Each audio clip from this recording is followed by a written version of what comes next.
Sekarang, kita akan mempelajari tentang kata kerja terbitan. Derivatives of verbs.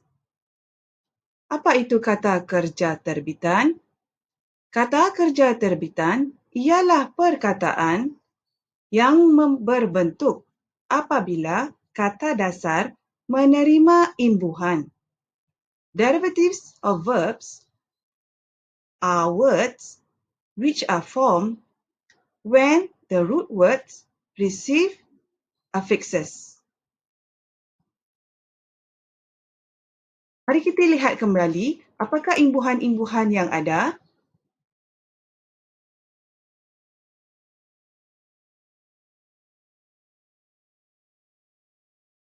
Dengan itu, imbuhan yang digunakan untuk membentuk kata kerja terbitan, the affixes that are used to form derivatives of verbs are only these: imbuhan ber, men, di, ter, beran, menkan, meni, dikan, di, diperkan, i, dan kan. Imbuhan ini akan membentuk kata kerja terbitan. All these affixes will form derivatives of verbs. Seterusnya, sebelum kita mulakan, ini adalah kata kunci yang akan kamu lihat di dalam pelajaran ini. Keywords seperti fungsi, function, ayat, sentence, subjek, subject, object, object, tempat, place, penyambut, the receiver, kata dasar, the root word, kata kerja terbitan, derivatives of verbs, and transitive, transitive.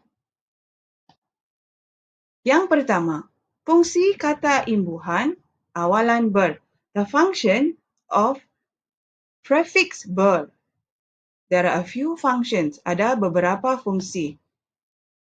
Ber, jikalau digandingkan dengan kata kerja, ber if is formed with verbs, contohnya, saya berjalan di taman, fungsinya ialah melakukan, doing an action. Jadi, maknanya, I am walking at the park. It just changes to maybe ing. It becomes a continuous tense. Okay? Yang kedua, jikalau ber digandingkan dengan kata adjectives, ber is added to adjectives, the function or the fungsi is menjadi, being something. Contohnya, saya hendaklah berhati-hati. Hati-hati, careful. So, being careful. I have to be careful. Becomes an action. Seterusnya, yang ketiga, ber, jikalau digandingkan dengan kata nama, ber if is added to nouns, the fungsi ialah memakai or wearing something. Contohnya, saya berbaju t-shirt. I am wearing clothes, t-shirt. Seterusnya, contoh yang kedua, untuk kata nama, fungsinya ialah mempunyai, having something. Contohnya, saya bersekolah di situ. I am having school there, or I'm schooling there. It becomes an action. If ber digandingkan dengan kata nama juga, is added to nouns also, fungsinya menjadi mengeluarkan, producing something. Contohnya, pokok durian itu berbuah lagi. That durian tree is producing fruits again. Dan terakhir, jikalau ber digandingkan dengan kata bilangan, if ber is added to quantity words, quantity like 1, 2, 3, many, and so on and so forth, fungsinya menjadi, being something, based on the quantity or the root word. Contohnya, marilah kita bersatu. Meaning, bermakna, let us become being one, satu. So let us be one, united. From a quantity, it becomes a verb. Okay.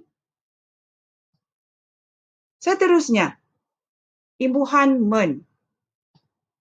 Men, kalau digandingkan dengan kata kerja, the fungsi ialah melakukan, doing an action. And here the T drops when it's added with men. Dia menulis buku. So he is writing a book. The meaning doesn't change, just becomes a continuous form. Same thing, dia menari, she is dancing, doing an action. But di sini, I want to show the difference. That some verbs need objects behind it. Okay, memerlukan object. And it becomes a transitive verb. It is a transitive verb. And for this verb, it doesn't require an object, so it's a tidak transitive, non-transitive verbs. Yang terakhir, yang imbuhan ter ada 4 fungsi. Ter, jikalau digandingkan dengan kata kerja, if it's added to verbs, the function is accidentally, tidak sengaja. For example, contohnya, dia terminum racun. He accidentally drank poison.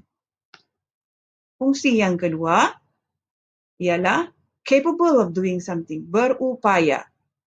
Contohnya, saya tidak terbaca novel itu. Baca here, reading or read. So, saya not able to read that novel, not capable of reading that novel. Seterusnya, ter jika digandingkan dengan kata kerja. If ter is added to verbs, it becomes already in that state. This is the third function. Contohnya, makanan sudah terhidang di atas meja. The food is already served on the table. It's in the state of readiness. Dan ter, jikalau digandingkan dengan kata adjective, if ter is added to adjectives, the function, fungsinya ialah paling, most, or est. Contohnya, Pakcik Zaki terkaya di daerah ini. Uncle Zaki is the richest in this communal area. Seterusnya, imbuhan awalan di, prefix di.